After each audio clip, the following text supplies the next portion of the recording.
Decisão Benfica, seja bem-vindo à Rádio Observador. Entramos na reta final da campanha para as eleições do Sport Lisboa e Benfica. A votação é já no próximo sábado. Aqui, no Decisão Benfica, contamos o que andam a fazer os candidatos, avaliamos quem está a ganhar e quem está a perder votos e medimos também o pulso aos temas quentes desta campanha. Eu sou o Miguel Cordeiro, vou conversar com o Bruno Roseiro, o editor de desporto do Observador. Vamos seguir com o diário do Decisão Benfica. Bem-vindo, Bruno. Olá, Miguel. O resultado do jogo ontem em Newcastle é o que marca, claro, este dia de campanha. Marca tudo, eu diria que é mais do que o resultado, é toda a envolvência e a maneira como se chegou a esse resultado. Ou seja, nós ontem fizemos uma espécie de operação dupla a acompanhar João Noronha Lopes e também João Diogo Manteigas. E eu, falando com a Mariana para perceber também o sentimento que se vivia no final do jogo, ou seja, no caso de João Diogo Manteigas viu no Seixal, João Noronha Lopes esteve na casa do Benfica de Santarém, e a sensação era muito equivalente, ou seja, é mais do que uma derrota, é aquela sensação de impotência, de parecer que o Benfica tem uma derrota pesada na Liga dos Campeões, e que, não sendo natural, porque ninguém acha que seja natural, já começa a ser uma prática demasiado recorrente. E eu diria que isso é um sinal problemático, ou seja, há aqui um ponto fundamental e que tem a ver com a pontuação do Benfica na Liga dos Campeões. Há uma percepção, se nós fizermos as contas, se a Ajax e Atlético Global pontuarem agora nesta jornada, o Benfica vai ser a única equipa sem pontos na Liga dos Campeões, portanto há sempre também essa percepção, mas não é líquido que o Benfica já esteja eliminado da Liga dos Campeões, muito longe disso. Parece-me até que um Benfica normal poderá, digamos assim, chegar 10, 11, 12 pontos nesta série Leverkusen, Ajax, Juventus e Nápoles. Agora, tenho duas garantias. Uma primeira garantia: tudo aquilo que aconteceu, o período eleitoral do Benfica afeta zero, ou seja, aquele naufrágio completo que houve na segunda parte. Não se pode falar em eleições ou não eleições, porque não é claramente por aí que o Benfica perde em Newcastle da maneira como perde. E depois uma outra sensação / percepção: o balão de oxigênio que José Mourinho trazia, que era grande, apesar de tudo era um balão grande, começa a esvaziar-se, ou seja, no sentido de as pessoas encontravam em Mourinho uma espécie de luz de esperança para virar a forma como a equipa estava com Bruno Lage na sua fase final, ou seja, quando tem aquele empate em casa no campeonato e depois a derrota com o Qarabag. Há essa primeira vitória com o AVS, mas depois aquilo que se vê é um Benfica que, das duas uma, ou consegue empatar com adversários diretos, e neste caso o empatar com adversários diretos é mesmo no sentido pejorativo, ou seja, porque o Benfica no Dragão, e eu tive a oportunidade de falar com algumas pessoas do Porto agora este fim de semana quando fui acompanhando o Rui Costa, e aquilo que elas me transmitiam era a sensação que nós temos aqui, nós, pessoas do Futebol Clube do Porto, que jogavam nesse dia também em Barcelos contra o Celuricense, aquilo que me iam transmitindo é a sensação que nós temos aqui é: se o jogo que o Benfica faz no Dragão fosse com Bruno Lage e não com José Mourinho, Bruno Lage tinha sido arrasado, e José Mourinho é um mestre da tática. Quando existem estes sinais, deixa-te logo a pensar um bocadinho, ok, qual é realmente este efeito Mourinho? E ontem o balão de oxigênio Mourinho esvaziou mais um pouco pela forma como perde com o Newcastle. Com uma outra questão: o próximo jogo vai ser com o Arouca, aí sim vai ser um jogo atípico, não é normal o Benfica ter as eleições mais concorridas de sempre, que vão ter a maior participação de sempre, e ao mesmo tempo estar a fazer um jogo do campeonato no Estádio da Luz. Não é uma coisa normal. Agora, são jogos contra equipas como o Arouca que também já se revelaram um problema para o Benfica. Basta recordar o jogo com o Rio Ave, basta recordar o jogo do Gil Vicente, apesar dessa vitória. E por aí... E outros jogos que foram muito complicados também esta temporada, como o Estrela da Amadora, como o jogo com o Alverca, ainda com Bruno Lage, mas com equipas era sempre mais jogos em que era preciso assumir. recordo nas últimas semanas, recordo-me de um jogo onde o Benfica venceu numa forma inequívoca, que foi na Vila das Aves, na estreia de José Mourinho. Isso aí parece-me que foi um jogo que ganhou de forma inequívoca.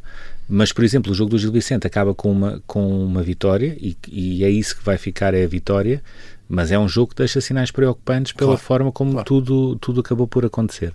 E por isso, dois planos aqui paralelos que se juntam, mas que têm de ser separados. Por um lado, José Mourinho tem de começar a ganhar rapidamente para recuperar a equipa e para recuperar esse balão de oxigénio em relação aos adeptos.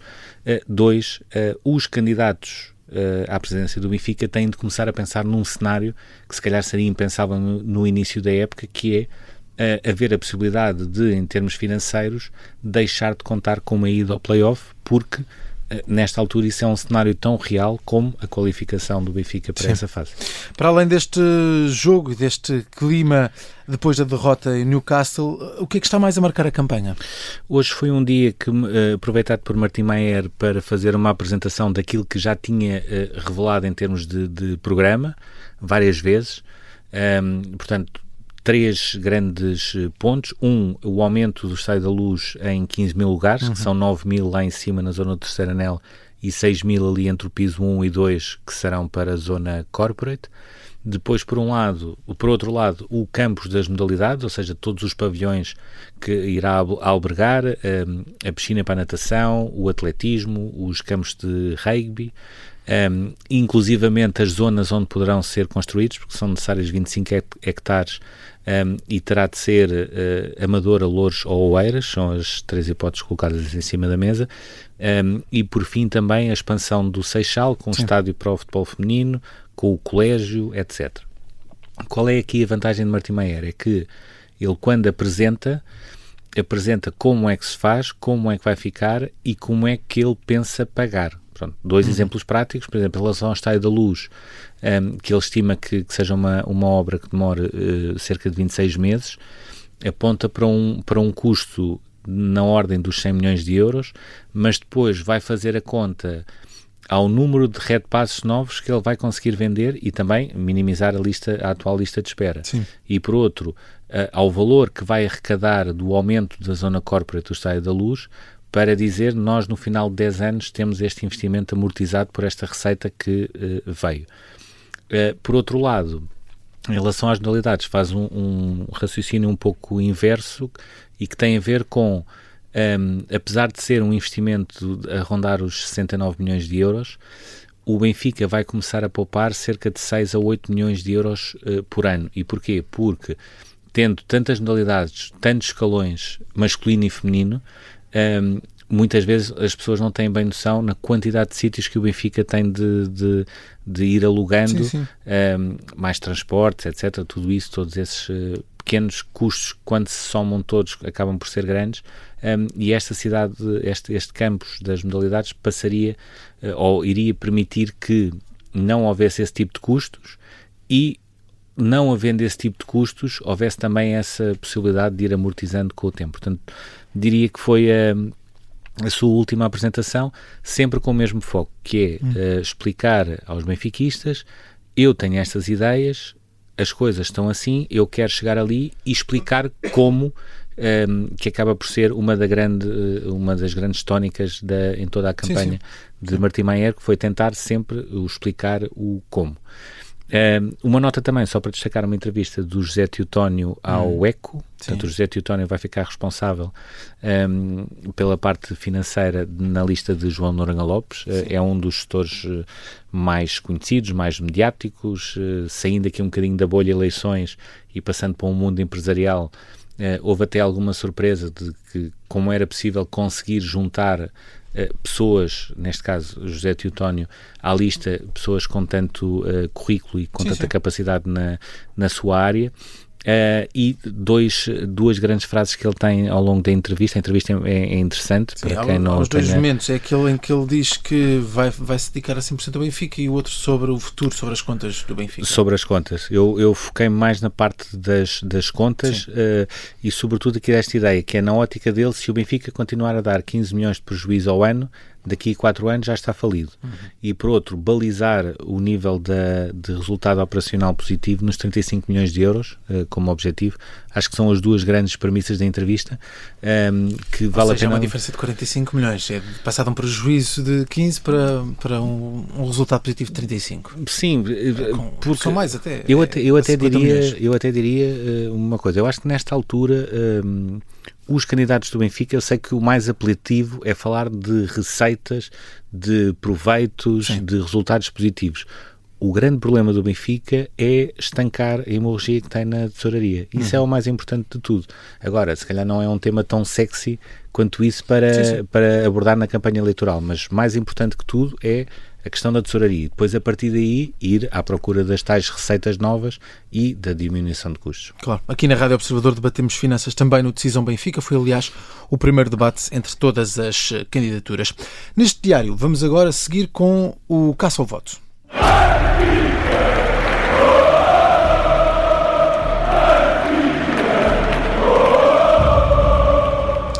Está alguém, Bruno, a ganhar ou a perder votos? Eu diria que João Noronha Lopes e João Diogo Manteigas podem ontem ter ganho votos. E porquê? Não acredito que exista uma percentagem muito grande de indecisos nesta altura.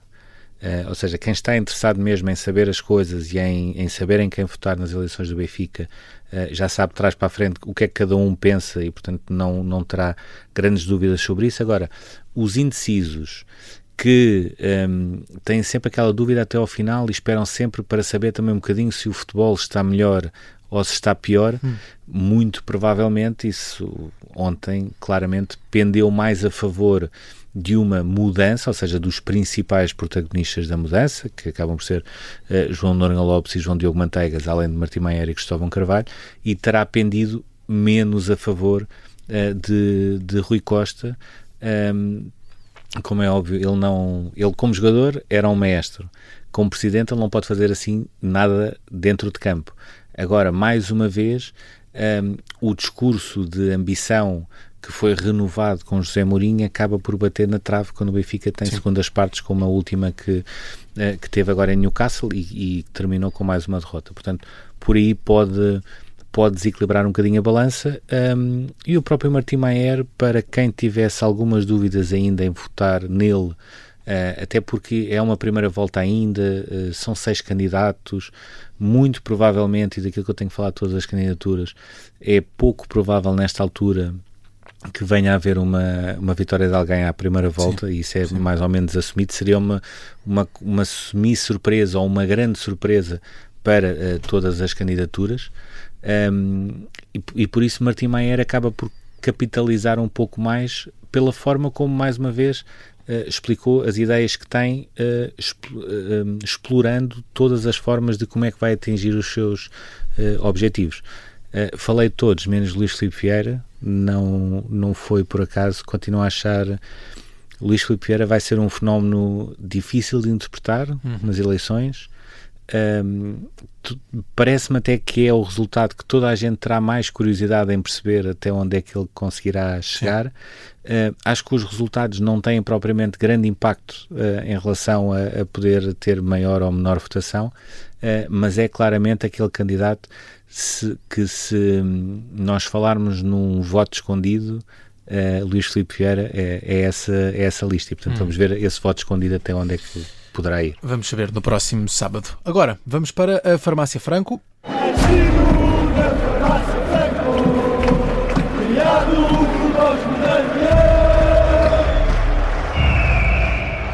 É sempre assim para fechar esta decisão Benfica. Recuperamos a história de antigos presidentes e hoje, Bruno, vamos falar de João Santos. Foi líder do Benfica durante os anos de 1987 e 1992. Sim, o João Santos acaba por ser um presidente que não entra propriamente nunca num top 3 ou num top 5, mas que, colocado no seu contexto, as pessoas perceberão que ele teve uma importância naquela altura, diria quase decisiva para o Benfica. Ele acaba por entrar no Benfica em 87 A seguir a Fernando Martins, que tinha estado de 81 a 87 na liderança do Benfica, ganha esse campeonato de 87, que é o tal campeonato que já tínhamos aqui falado com o John Mortimer, que é o campeonato marcado pelo 7-1, mas que acaba com o Benfica a tornar-se mais uma vez campeão. No ano a seguir ele aposta inicialmente em Skovdal, que corre mal enquanto experiência de treinador, mas a entrada de Tony consegue segurar ainda às pontas e consegue permitir que o Benfica vá a uma nova final da Taça dos Clubes Campeões Europeus com o PSV, que acaba depois por perder nas grandes penalidades. E em 1990, já com Eriksen no banco, foi outra das grandes apostas de João Santos, surge a última final do Benfica na principal competição europeia, neste caso contra o Milan, que acaba por ser decidida com aquele gol do Rijkaard, se calhar num ano onde havia uma esperança redobrada numa vitória do Benfica. Aliás, eu recordo ali na zona da cidade universitária chegou a haver mesmo um ecrã gigante, ou seja, percebia-se que havia uma grande esperança nessa vitória. Em 5 anos o João Santos ganha 3 campeonatos, ganha uma taça, ganha uma supertaça, ganha também a taça de honra, que de vez em quando aparecia assim no calendário. Conseguiu ir reforçando o peso do ecletismo do Benfica, com a vitória em várias modalidades coletivas em campeonatos e taças, incluindo também atletismo, a natação, mas é alguém que, por um lado, é uma figura era uma figura discreta, que não era de sorriso fácil, mas que era uma pessoa gentil, gente boa, e que tem, e isso para mim é um dos seus grandes méritos, enfrentou se calhar a versão mais bélica do Futebol Clube do Porto, que foi aquela versão início dos anos 90, onde o Benfica algumas vezes quando ia ao Estádio das Antas, inclusivamente ou tinha cheiros esquisitos nos balneários ou tinha de se equipar nos corredores, e o próprio João Santos, por ameaças de morte feita por essa figura, também ficou no imaginário do futebol português, apesar de não ter assim tantas lembranças positivas, que era o Guardabel. O próprio João Santos deixou de ir às Antas com medo que essas ameaças pudessem traduzir em algo mais. Ou seja, além de conseguir colocar o Benfica nas últimas 2 finais da Taça dos Clubes Campeões Europeus, João Santos conseguiu ter esse rasgo de ir buscar novamente Eriksen, que vai a esta final com o Milan, mas ao mesmo tempo enfrentou aquela que era a versão mais difícil do Futebol Clube do Porto, Pinto da Costa, e eu diria que entre as vitórias e as derrotas acabou por se sair bem, e muitas vezes se calhar merece mais destaque do que aquele que é dado em termos históricos. E aparece num período, uma véspera depois de um período muito complicado para o Benfica. Na década seguinte aparece João Santos, ainda antes desse período. Sim, depois a coisa complicou-se, veio o verão quente e veio o maior jejum de sempre do Benfica, de 94 a 2005. Está feita a Decisão Benfica de hoje, estamos de regresso amanhã.